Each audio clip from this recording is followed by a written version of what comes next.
இந்த கூட்டணி ஆட்சி அப்படிங்கிற அந்த வார்த்தை தமிழக அரசியல் களத்தில் தொடர்ச்சியாக உச்சரிக்கப்படுகிறது. அது உச்சரிக்கப்படாத நாட்களே இல்லை, உச்சரிக்கப்படாத அரசியல் தலைவர்களே இல்லை. அந்த அளவுக்கு இந்த கூட்டணி ஆட்சி அப்படிங்கிற அந்த வார்த்தை இன்னைக்கு ஒரு மிக பிரபலமான வார்த்தையா இருக்கு. ஆட்சியில கூட்டணியில பங்கு கொடுக்கறதுல என்ன பிரச்சனை? எல்லா ஊர்லயும் எல்லா மாநிலத்திலையும் எல்லா நாட்டிலையும் இந்த கூட்டணி ஆட்சி அப்படிங்கிற நடைமுறை இருக்கு. இப்போ பாஜகவை எடுத்துக்கிட்டீங்க அப்படின்னாலுமே 2014 2019 2 பாராளுமன்ற தேர்தல்களிலும் பாஜகவுக்கு பெரும்பான்மை கிடைத்தாலும் அவர்கள் அமைச்சரவையில் கூட்டணி கட்சிகளுக்கு இடம் கொடுத்தார்கள். அது அவர்களுடைய பெருந்தன்மை அப்படின்னு காட்டுது. அந்த பெருந்தன்மை அவங்களுக்கு எங்க பயன்பட்டது அப்படின்னா 2024 பாராளுமன்ற தேர்தலில் பாஜகவுக்கு தனி பெரும்பான்மை கிடைக்காத போது அவங்களால எந்த விதமான சிக்கலும் பிரச்சனையும் இல்லாம ஆட்சி அமைக்க முடிந்தது. தமிழகத்தை எடுத்துக்கிட்டீங்க அப்படின்னா கடந்த 50 வருடங்களாக திமுக அல்லது அதிமுக இந்த 2 கட்சிகள் மட்டும்தான் ஆட்சி அதிகாரத்தில் இருந்தது. இவங்க தான் முதலமைச்சர், இவங்க தான் அமைச்சர்கள், இவங்க தான் மேயர்கள், இவங்க தான் கவுன்சிலர்கள். அதாவது உச்சபட்ச அதிகாரம் எங்கெல்லாம் இருக்குமோ அங்கெல்லாம் திமுகவினரும் அதிமுகவினரும் மட்டும்தான் இருந்திருக்காங்க.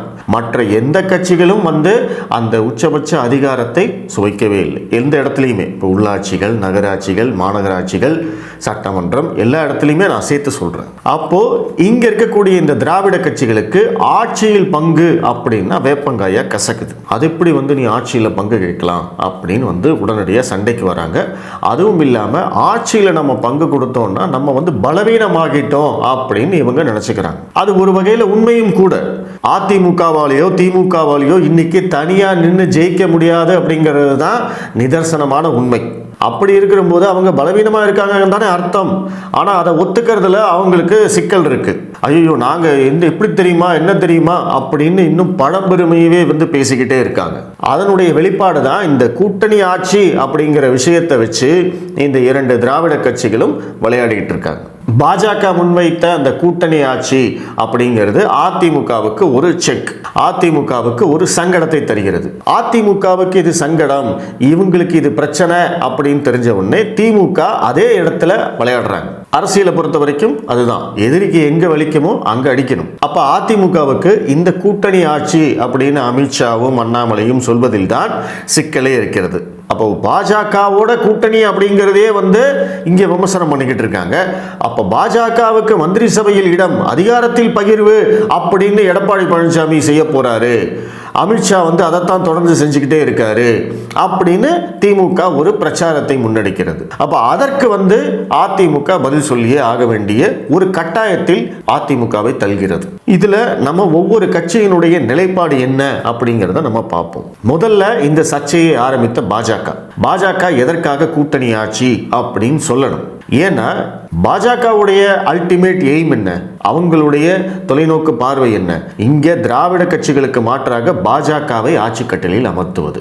அது உடனடியா நடக்கிறதுக்கான வாய்ப்புகள் இல்லை. இன்னைக்கு அதுதான் நிதர்சனமான உண்மை. அதையும் நம்ம ஒத்துக்கணும். அடுத்த தேர்தலிலேயே பாஜக ஆட்சிக்கு வந்துருமான்னு கேட்டா வராது. அதற்கு இன்னும் நீண்ட தூரம் பயணம் போக வேண்டியிருக்கு, நிறைய வேலைகள் செய்ய வேண்டியிருக்கு. அப்போ அது வரைக்கும் என்ன பண்றது, இன்னும் எத்தனை வருஷம் காத்துக்கிட்டு இருக்கிறது அப்படிங்கிற அந்த கேள்விக்கு தான் அண்ணாமலை அவர்கள் வைத்த தீர்வு கூட்டணி ஆட்சி. இந்த திராவிட கட்சிகள் தான் ஆட்சிக்கு வரும், அவங்க தான் வர முடியும். இன்னைக்கு இருக்கிற நிலைமைக்கு அதுதான் இருக்கு. ஒன்னு அதிமுக இல்லாட்டா திமுக, இந்த 2 கட்சிகள்ல யாராவது ஒருத்தர் தான் வர முடியும். அதனால அவங்க கிட்ட நம்ம ஆட்சியில பங்கு கேட்போம். நம்மளும் கட்சியை வளர்த்திருக்கோம், நம்மளுக்கு இன்னைக்கு 12% வாக்கு வங்கி இருக்கு, நம்ம ஒரு கூட்டணி வச்சிருக்கோம், அந்த கூட்டணிக்கு கிட்டத்தட்ட 18% வாக்கு வங்கி இருக்கு. இந்த 18% இல்லாம ஒரு திராவிட கட்சியால ஆட்சி அமைக்க முடியாது. அப்ப நம்மளுடைய தேவை கட்டாயம் அப்படின்னு ஆனதுக்கு அப்புறமா நம்ம டிமாண்ட் வைப்போம் அப்படிங்கிறது தான் பாஜகவுடைய கணக்கு. அதிமுக கிட்ட கூட்டணி ஆட்சி, அதிகாரத்தில் பங்கு அப்படின்னு கேட்கறதுக்கான காரணம் இதுதான். இதுல மறைமுகமா பாஜகவுக்கு கிடைக்கக்கூடிய பலன் என்ன அப்படின்னு கேட்டீங்கன்னா, அதிமுக கிட்ட பாஜக கூட்டணி ஆட்சின்னு தொடர்ச்சியா சொல்ல அது திமுக கூட்டணிக்குள்ளேயும் குழப்பத்தையும் கலகத்தையும் விளைவிக்கும். இது ஒரு கால்குலேட்டட் ரிஸ்க். அதிமுகவுக்கு சங்கடம் தரும் அதே வேளையில் திமுகவுக்கும் அது சங்கடம் தான். ஏன்னா பாஜக அப்படிங்கிற கட்சி இப்போ மேலெழுந்து வந்திருக்காங்க.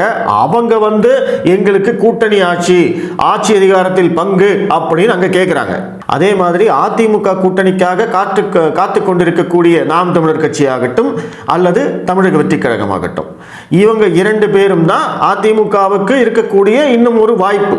அவங்க வந்தாலும் வரலாம், வராமலும் போகலாம். ஆனால் ஒருவேளை அவங்க வந்தாலும் அவங்களுடைய கோரிக்கையும் என்னவா இருக்கும்? இதே மாதிரி கூட்டணி ஆட்சி அப்படிங்கிறது தான் இருக்கும். விஜய் அதை ஏற்கனவே பேசிட்டார், அதிகாரத்தில் பங்கு அப்படின்னு பேசிட்டாரு. நாம் தமிழர் கட்சி சீமானை பொறுத்த வரைக்கும் அவருடைய நலம் விரும்பிகள், தமிழ் தேசியம் பேசக்கூடியவர்கள் அத்தனை பேருமே அதிமுகவோட இந்த தடவை கூட்டணி போகணும்னு சீமானுக்கு அழுத்தம் கொடுத்து கொண்டிருக்கிறார்கள். கூட்டணி போய் அமைச்சரவையில் பங்கு பெறணும்னு கேட்டுக்கிட்டு இருக்காங்க. அதற்கு விதை போட்டது மறுபடியும் நான் சொன்ன மாதிரி பாஜக, அண்ணாமலை. 2026 கூட்டணி ஆட்சி தான் வரும் அப்படின்னு கடந்த 2-3 வருடங்களாக அண்ணாமலை அவர்கள் தொடர்ச்சியாக பேசிக்கிட்டு இருக்காரு அப்படிங்கிறது தெரியும். அப்போ இந்த கட்சிகள் எல்லாம் பாஜக, நாம் தமிழர், தாவேகா 3 பேருமே கூட்டணி ஆட்சி அதிகாரத்தில் பங்கு அப்படின்னு கேட்கும்போது திமுக கூட்டணியில் இருக்கக்கூடிய கட்சிகள் அதை கேட்காம இருந்தாங்கன்னா என்ன ஆகும்? மக்கள் எப்படி பார்ப்பாங்க? அந்த கட்சி தொண்டர்கள் எப்படி பார்ப்பாங்க? ஏன் வந்து திமுக கிட்ட கேட்கக்கூடாது? எப்படி வந்து அதிமுகவால் கூட்டணி இல்லாமல் இன்னைக்கு ஜெயிக்க முடியாதோ அதே மாதிரி திமுகவாலையும் கூட்டணி இல்லாமல் ஜெயிக்க முடியாது. அவங்க இதுவரைக்கும் கூட்டணி இல்லாமல் தேர்தலில் போட்டி போட்டதே கிடையாது. அப்படி இருக்கிற போது காங்கிரசும் கம்யூனிஸ்ட் கட்சியும் விடுதலை சிறுத்தைகள் கட்சியும் நிபந்தனையற்ற ஆதரவை எதற்காக திமுகவுக்கு தர வேண்டும்? அதுதான் இங்கே கேள்வி. அது வந்து இன்னும் கொஞ்ச நாள் ஆகும். இப்போ வந்து அதிமுக வந்து டார்கெட் பண்ணியே இந்த மீடியாக்கள் எல்லாம் பேசிக்கிட்டே இருக்காங்க. ஆனால் திமுக கூட்டணிக்குள்ளும் இந்த கேள்விகள் வரும், இந்த சலசலப்புகள் வரும். அவங்களும் ஆட்சி அதிகாரத்தில் பங்கு அப்படின்னு கேட்பாங்க. ஏன்னா அதற்குரிய வேலையை இன்னைக்கு பாஜக, தாவேகா எல்லாருமே பண்ணிக்கிட்டு இருக்காங்க. ஏன்னா தாவேகா ஆல்ரெடி சொல்லியிருக்காங்க இல்லையா, நாங்கள் வந்து அதிகாரத்தில் பங்கு தருவோம் அப்படின்னு சொல்லியிருக்காங்க இல்லையா. அப்போ அவங்களுக்கு திமுக கூட்டணிக்குள்ளே இருக்கக்கூடிய கட்சிகளுக்கு ஒரு ஆப்ஷன் இருக்கு, தாவேகா இருக்கு. அவங்க வந்து அதிகாரத்திலேயே பங்கு தரேன்னு சொல்றாங்க. ஆனால் அதை வேண்டாம்னு சொல்லிட்டு திமுக கூட்டணியிலேயே இருக்கக்கூடிய கட்சிகள், விடுதலை சிறுத்தைகள், கம்யூனிஸ்ட், காங்கிரஸ், இவங்கெல்லாம் எங்களுக்கு அதிகாரத்திலாம் பங்கு வேண்டாம், இடம் மட்டும் கொடுங்க போதும் அப்படின்னு இருந்தாங்க அப்படின்னா அதை வந்து அந்த மக்கள், அவங்களுக்கு ஓட்டு போடக்கூடிய மக்கள் எப்படி பார்ப்பாங்க? இப்ப பட்டியலின மக்கள் எப்படி பார்ப்பாங்க? விடுதலை சிறுத்தைகள் கட்சி வந்து ஆட்சி அதிகாரத்துக்கு வரணும் அப்படிங்கிறது அவங்களுடைய ஆசை. குறைந்தபட்சம் விடுதலை சிறுத்தைகள் கட்சிகளை சேர்ந்தவர்கள் அமைச்சர்களாகவோ இருந்தா கூட ஒரு நியாயம் இருக்கு. ஆனா அது கூட திமுகவுடைய தயவுல தான் நடக்க முடியும். திமுகவுக்கு நம்ம வந்து நிபந்தனையற்ற ஆதரவு கொடுக்கிறோம், எந்த கண்டிஷனும் இல்லாம நம்ம வந்து ஆதரவு கொடுக்கிறோம். அப்படி கொடுக்க வேண்டிய அவசியம் என்ன? அத விஜய் இருக்காருல்ல, விஜய் வந்து ஆட்சி அதிகாரத்தில் பங்கு தரேன்னு சொல்றாருல்ல, ஏன் வந்து விஜய் கூட போகாம எதற்காக திமுகவுக்கு தூக்கி பிடிக்கணும் அப்படின்னு அவங்க நினைப்பாங்க. அப்போ அதற்கு வந்து இன்னும் கொஞ்சம் நேரமாகும். அது வரைக்குமா இந்த பாஜக, அதிமுக வந்து இந்த கூட்டணி கூட்டணி கூட்டணின்னு பேசி விளையாடிட்டே இருக்க வேண்டியதுதான். ஸோ பாஜக வந்து கூட்டணி ஆட்சின்னு கொளுத்தி போட்டதுக்கான காரணம் இதுதான், குட்டையை கொடுப்பது அப்படின்னு சொல்லலாம். இப்போ அதிமுகவுடைய நிலைப்பாடு என்ன? அவங்க ஏன் வந்து கூட்டணி ஆட்சின்னு ஒத்துக்க மாட்டேங்கிறாங்கன்னா அதுக்கு ஒரு 2-3 காரணங்கள் இருக்கு. ஒன்று, அதிமுக கட்சி பலவீனமாகி விட்டது அப்படிங்கிறத அவங்க ஒத்துக்க மாட்டேங்கிறாங்க. இப்போ ஒரு அரசியல் கட்சி கண்டிப்பாக வந்து களத்தில் வந்து நாங்கள் பலவீனமாயிட்டோம் அப்படின்லாம் ஒத்துக்க மாட்டாங்க. ஒன்றுமே இல்லைனாலும் நாங்கள் வந்து பலமாக இருப்போம் அப்படின்னு தான் சொல்லுவாங்க. அதைத்தான் வந்து அதிமுக பொதுச் செயலாளர் எடப்பாடி பழனிசாமி சொல்லிக்கிட்டே இருக்காரு. நாங்கள் வந்து தனிப்பெரும்பான்மை ஆட்சி அமைப்போம் அப்படின்னு சொல்றாரு. அதற்கெல்லாம் வாய்ப்பே இல்லை அப்படிங்கிறது வந்து இன்னைக்கு எல்லாருக்குமே தெரியும். ஏன்னா அதிமுகவுடைய வாக்கு வங்கி அப்படிங்கிறது தொடர்ச்சியாக சரிஞ்சுக்கிட்டே இருக்கு. அதிமுகவுக்கு ட்ரெடிஷ்னலா ஓட்டு போட்டவங்க அத்தனை பேருமே மேக்சிமம் வெளியில போயிட்டாங்க. பெண்கள் ஓட்டு இன்னைக்கு இல்லை, பட்டியலின ஓட்டு இன்னைக்கு இல்லை, முக்குளத்தோர் ஓட்டு இன்னைக்கு இல்லை.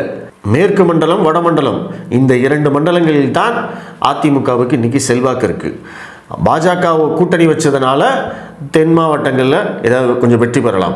வட மாவட்டங்களில் வெற்றி பெறுவதற்கும் பாமக கூட்டணி கண்டிப்பாக உள்ளே வந்தே ஆகணும். அது வரலன்னா வட மாவட்டங்களும் வாஷ் அவுட்டு. பாஜகவும் அதிமுகவும் தனியாக இருந்தது அப்படின்னா கொங்கு பெல்ட்லையும் திமுக தான் ஜெயிக்கும். இவங்க 2 பேரும் ஒன்றாக இருந்தால்தான் கொங்கு பெல்ட்டில் அதிமுகவால் ஜெயிக்க முடியும். ஸோ இதுதான் வந்து உண்மையான நிலவரம். அப்படி இருக்கிற போது எடப்பாடி பழனிசாமி மீண்டும் மீண்டும் வந்து அடம் பிடிச்சிக்கிட்டே இருக்காரு, ரொம்ப வந்து அடமெண்ட்டாக இருக்காரு, பிடிவாதமாக இருக்காரு அப்படிங்கிறது தான் இங்கே பிரச்சனை. ஒரு அரசியல் கட்சி தலைவராக அவர் அப்படி இருக்கணும் தான். ஆனால் நிதர்சனம் என்ன? இந்த விஷயத்துக்கு நீங்கள் எப்படி முற்றுப்புள்ளி வைக்க போறீங்க? அப்போ உங்களுக்கு வந்து இதுதான் பிரச்சனை, கூட்டணி ஆட்சி அப்படிங்கிறது தான் பிரச்சனைன்னு தெரிஞ்சுக்கிட்டு இங்கே இருக்கக்கூடிய திமுகவாகட்டும், இங்கே இருக்கக்கூடிய மீடியாவாகட்டும் தொடர்ச்சியாக அதையே டார்கெட் பண்ணுற போது அதை அதிமுக எப்படி சமாளிக்க போகுது? ஒன்று பாஜக வந்து கூட்டணி ஆட்சி அப்படிங்கிற அந்த பேச்சை கைவிடணும், இல்ல அதிமுக வந்து கூட்டணி ஆட்சி அப்படிங்கறத ஏத்துக்கணும். இது இரண்டுமே நடக்காது. இதுதான் வந்து நம்ம புரிஞ்சுக்க வேண்டியது. பாஜகவும் கூட்டணி ஆட்சி இல்லைன்னு சொல்ல மாட்டாங்க, அதிமுகவும் கூட்டணி ஆட்சிக்கு ஓகே சொல்ல மாட்டாங்க. இது அப்படியே வந்து இழுபறியிலேயே தான் போயிட்டு இருக்கும். அப்போ அந்த இழுபறியை காரணம் காட்டி இந்த கூட்டணிக்குள்ள ஒற்றுமை இல்லை, ஜெல்லாகலை, கெமிஸ்ட்ரி இல்லை, ஃபிசிக்ஸ் இல்லை அப்படின்னு திமுக காரங்க தொடர்ச்சியாக பிரச்சாரம் பண்ணிக்கிட்டே இருப்பாங்க. ஸோ இதுதான் வந்து அதிமுகவுக்கு இருக்கக்கூடிய ஒரு சவால். அதிமுக தலைவர்களாகட்டும் தொண்டர்களாகட்டும் அவங்க கண்டிப்பாக கூட்டணி ஆட்சி அப்படிங்கிற அந்த பேச்சுக்குள்ளேயே வரமாட்டாங்க. ஏன்னா அதிமுக தொண்டர்களை பொறுத்த வரைக்கும் அவங்க தமிழ்நாட்டிலேயே பெரிய கட்சியாக இருந்தவங்க, தனித்து போட்டியிட்டு வெற்றி பெற்றவர்கள், ஜெயலலிதா அவர்கள் ஆட்சியில் சர்வ வல்லமையோடு இருந்தவங்க. அவங்க வந்து தங்களுடைய நிலைமையை கீழே இறக்கி நம்ம வந்து பாஜகவுக்கு வந்து நம்ம அதிகார பகிர்வு கொடுத்து தான் நம்ம அவங்களுடைய ஆதரவை வாங்கணும் அப்படிங்கிற இடத்துக்கே வரமாட்டாங்க. ஆனால் அதிமுகவுக்கு இருக்கக்கூடிய சிக்கல் என்னன்னா, அதிமுகவுக்கு இன்னைக்கு கூட்டணி வாய்ப்புகள்னு எத்தனை கட்சிகள் இருக்கு? ஒன்று பாஜக, இன்னொன்று நாம் தமிழர், தாவேகா. இவங்க 3 பேருமே அதிகார பகிர்வு கேட்பார்கள். அதுதான் நான் முன்னாடியே சொன்னேன். பாஜக எதற்காக கூட்டணி ஆட்சி அப்படின்னு பேச ஆரம்பிச்சதோ அதுதான் இங்கே. ஒன்று ஒரு திராவிட கட்சிக்கு செக்கு. உங்களுக்கு இருக்கிற ஆப்ஷனே 3 பேர் தான். இந்த 3 பேரும் கண்டிப்பாக கூட்டணி ஆட்சின்னு கேட்பாங்க. ஒருவேளை திமுக கூட்டணியிலேருந்து யாராவது வராங்க அப்படின்னாலுமே அவங்களும் கண்டிப்பாக அந்த டிமாண்ட் தான் வைப்பாங்க. ஏன்னா இன்னைக்கு அதிமுக பலவீனமாக இருக்கிறது. எடப்பாடி பழனிசாமியும் ஒரு பலவீனமான தலைவர் அப்படிங்கிறத அவங்க ஒத்துக்கிறதே இல்லை. அதிமுக இன்னைக்கு வந்து அந்த பிம்ப கட்டமைப்பை பயங்கரமாக பண்ணிக்கிட்டு இருக்காங்க. எடப்பாடி பழனிசாமி போகிற இடத்துல எல்லாம் கூட்டம் வருது, அதெல்லாம் ஓகே, அதை பற்றி நம்ம தனியாக பேசுவோம். ஆனால் எடப்பாடி பழனிசாமி அப்படிங்கிற அந்த தலைவருக்கு மக்கள் அத்தனை பேர் ஓட்டு போடுவாங்களா? ஜெயலலிதா அவர்களுக்கு விழுந்த ஓட்டு எடப்பாடி பழனிசாமிக்கு விழுமான்னு கேட்டால் கண்டிப்பாக விழாது அப்படிங்கிறது தான் உண்மை.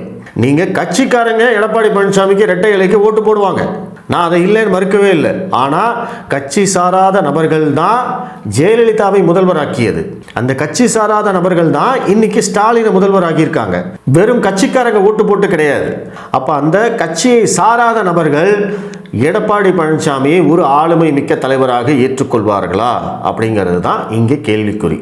அதற்கான பதில் 2019 2024 வரைக்கும் எந்த தேர்தலிலும் எடப்பாடி பழனிசாமியை ஒரு ஆளுமை மிக்க தலைவராக மக்கள் ஏற்றுக்கொள்ளவில்லை அப்படிங்கிறது தான் இந்த தேர்தல் முடிவுகள் நம்மளுக்கு காட்டுது. அப்போ இதை வச்சு 2026 டிசைட் பண்ண முடியுமா அப்படின்னு கேட்டால் நம்மளுக்கு தெரியாது. அது தேர்தல் முடிவு வந்ததுக்கு அப்புறமா தான் எடப்பாடி பழனிசாமிக்கு ஒரு ஃபைனல் ஆசிட் டெஸ்ட் அப்படின்னு சொல்லலாம். இது வந்து ஒரு இறுதி வாய்ப்பு.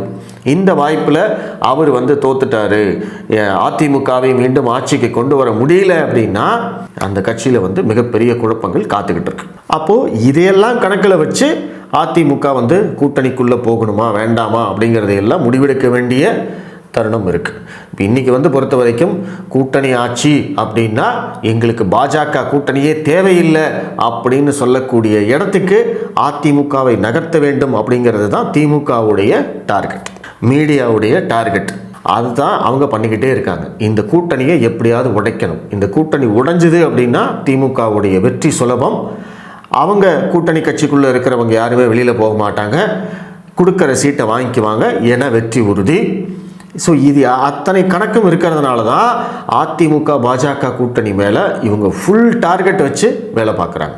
அப்போ இதற்கு அதிமுக என்ன செய்ய போகிறது, எடப்பாடி பழனிசாமி எப்படி ஹேண்டில் பண்ண போகிறாரு அப்படிங்கிறது தான் கேள்வி. இப்போ திமுகவுக்கும் வந்து இந்த கூட்டணி ஆட்சி அப்படிங்கிறது வந்து ஒரு அலர்ஜியாக இருக்குது. ஏன்னா அவங்க 2006 தனிப்பெரும்பான்மை இல்லாத போது, மைனாரிட்டியாக இருந்த போதே கூட்டணி அமைச்சரவையில் அதிகாரம் கொடுக்காம ஒரு 5 வருஷத்தை ஓட்டுன அந்த ஜெகஜால கில்லாடிகள். அப்படி இருக்கிற போது தனிப்பெரும்பான்மை எப்படியாவது வாங்கியே ஆகணும் அப்படிங்கிறது தான் இன்னைக்கு திமுகவுடைய அல்டிமேட் டார்கெட். அது மட்டும் வரல அப்படின்னா நம்ம சிக்கலுக்குள்ளாயிருவோம் அப்படிங்கிறது அவங்களுக்கு தெரியும். ஆனால் இன்றைக்கி தனிப்பெரும்பான்மைக்கு இருக்கக்கூடிய சிக்கல் என்ன அப்படின்னா, திமுக கூட்டணியில் இருக்கக்கூடிய கட்சிகளின் எண்ணிக்கை. அத்தனை கட்சிகளுக்கும் அவங்க சீட்டு ஒதுக்கணும். போன தடவை வந்து எல்லாத்துக்கும் 6 அப்படின்னு ஒரு ஃபார்முலாவை போட்டு கொடுத்துட்டாங்க.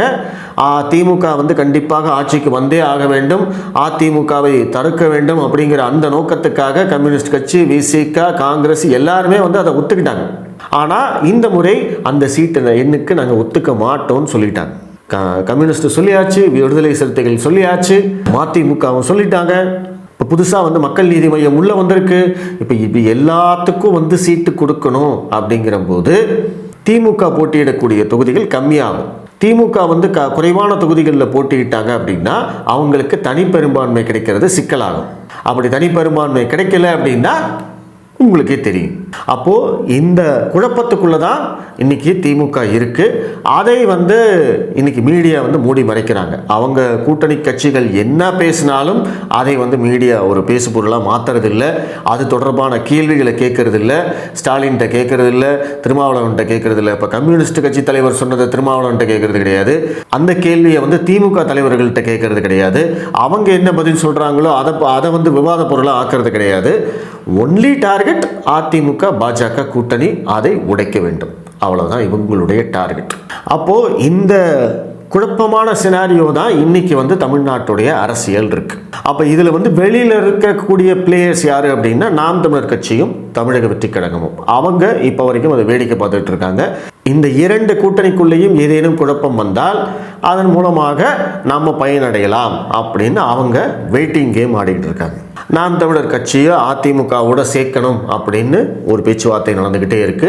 தாவேகாவும் அதிமுக கூட்டணிக்கு வரணும் அப்படின்னு சொல்லி பேச்சுவார்த்தை நடந்துக்கிட்டே இருக்கு. இப்போ நான் முன்னாடியே சொன்ன மாதிரி தாவேகாவையும் பாஜகவையும் இரண்டையும் ஒரே இடத்தில் அதிமுகவால் தக்க வைக்க முடியுமா அப்படின்னு கேட்டால் அது சந்தேகம்தான். ஒன்று தாவேகா இல்லை பாஜக அப்படிங்கிற சாய்ஸ் எடுக்க வேண்டிய அந்த சிச்சுவேஷன் கண்டிப்பாக அதிமுகவுக்கு ஒரு கட்டத்தில் வந்து நேரும். அந்த கட்டத்தில் அவங்க என்ன முடிவெடுக்க போகிறாங்க அப்படிங்கிறதையும் நம்ம பொறுத்திருந்து பார்க்கணும். ஸோ இந்த குழப்பம் எல்லாம் இருக்கிறதுனால தான் இந்த கூட்டணி ஆட்சி அப்படிங்கிற அந்த ஒற்றை ஆயுதம் தான் இன்னைக்கு தமிழக கட்சிகள் அத்தனை பேர் கையிலையும் இருக்கு. அதை வச்சு ஒவ்வொருத்தரும் ஒவ்வொரு மாதிரி விளையாடிக்கிட்டு இருக்காங்க. திமுகவை பொறுத்த வரைக்கும் இந்த கூட்டணியை உடைக்கணும். அதிமுக பிளஸ் பாஜகவை பொறுத்த வரைக்கும் இந்த கூட்டணி ஆட்சி அஸ்திரம் திமுக கூட்டணிக்குள்ளும் கலகத்தை ஏற்படுத்த வேண்டும். விஜயை பொறுத்த வரைக்கும் அந்த கூட்டணி ஆட்சி அதிகார பகிர்வு அப்படிங்கிறத தூண்டில வீசி திமுக கூட்டணியை உடைக்கணும் அப்படின்னு அவர் முயற்சி பண்ணிக்கிட்டு இருக்காரு. நாம் தமிழர் பொறுத்த வரைக்கும் அவருக்கும் வந்து இந்த கூட்டணி ஆட்சி அப்படிங்கிற தூண்டில் தான் வீசப்பட்டிருக்கு அப்படின்னு நம்ம புரிஞ்சுக்கலாம். ஸோ இது எல்லா இடத்துலையுமே வந்து இந்த கூட்டணி ஆட்சி அப்படிங்கிறது தான் மிக முக்கியமான பேசு பொருளாக இருக்குது, இனிமேலும் இருக்க போகுது. ஸோ இந்த நிலையை நோக்கி நகர்த்தியது இந்த கூட்டணி ஆட்சி அப்படின்னு தொடர்ச்சியாக பேசியது திரு அண்ணாமலை அவர்கள். அன்னைக்கு வந்து அவரை யாரும் வந்து கண்டுக்கல, அவர் பேசினதை வந்து யாரும் சீரியஸாக எடுத்துக்கல. ஆனால் அந்த களம் எப்படி மாறி இருக்கு அப்படிங்கிறத பாருங்கள். ஸோ அண்ணாமலையுடைய அந்த தொலைநோக்கு பார்வை எந்த அளவுக்கு இங்கே ஒர்க் அவுட் ஆகிருக்கு அப்படிங்கிறத பாருங்கள். அவர் இன்னைக்கு வந்து பாஜகவுடைய தலைவராக அவர் இல்லை அப்படின்னாலுமே பாஜக இன்னைக்கு அவர் போட்டு கொடுத்த பாதையில் தான் போய்கிட்டு இருக்கு. அவர் தான் வந்து டைரக்ஷன் சொல்லிட்டு இருக்காரு அப்படிங்கிறது இந்த விஷயத்துலேருந்து நம்மளுக்கு தெரியுது. ஸோ இதில் வந்து பாஜக அதிமுக தொண்டர்களை பொறுத்த வரைக்கும் நான் சொல்ல வேண்டியது என்ன அப்படின்னா, மீடியாவோட இந்த கோர பசிக்கு வந்து நம்ம ஆளாயிடக்கூடாது. மீடியா கேள்வி கேட்குறாங்க அப்படிங்கிறதுக்காக வந்து கூட்டணியை பற்றியும் பாஜகவை பற்றியும் விமர்சனம் பண்ணிக்கிட்டே இருந்தாங்கன்னா இந்த கூட்டணிக்குள்ள குழப்பம் வரும். அதுதான் அவங்களுடைய டார்கெட். இப்போ பாஜக தொண்டர்களை பொறுத்த வரைக்கும் அதிமுக சார்பில் அவங்க கூட்டணியை பற்றியோ ஆட்சியை பற்றியோ என்ன பேசினாலும் அதையெல்லாம் நம்ம பொருட்டாவே எடுத்துக்காமல் நம்ம கடந்து போயிட்டே இருக்கணும். அதுவே தான் வந்து அதிமுகவுக்கும். ஏன்னா இதனுடைய அல்டிமேட் டார்கெட்டு நான் சொன்ன மாதிரி திமுக கூட்டணிக்குள்ள கலகம் ஏற்பட வேண்டும். இப்போ நீங்கள் வந்து அதிமுகவும் பாஜகவும் கூட்டணியை உடைச்சிக்கிட்டாங்க அப்படின்னா அதுக்கப்புறம் இங்கே கூட்டணி ஆட்சிங்கிற பேச்சுக்கே இடம் கிடையாது. இந்த கூட்டணி இருக்கிற வரைக்கும் தான் இந்த பேச்சே வரும். ஸோ அதனால் இது எல்லாத்தையும் வந்து ஞாபகத்தில் வச்சுக்கிட்டு தான் நம்ம வந்து களமாடணும். இது தொடர்பாக உங்களுடைய கருத்துக்களை சொல்லுங்கள். நன்றி.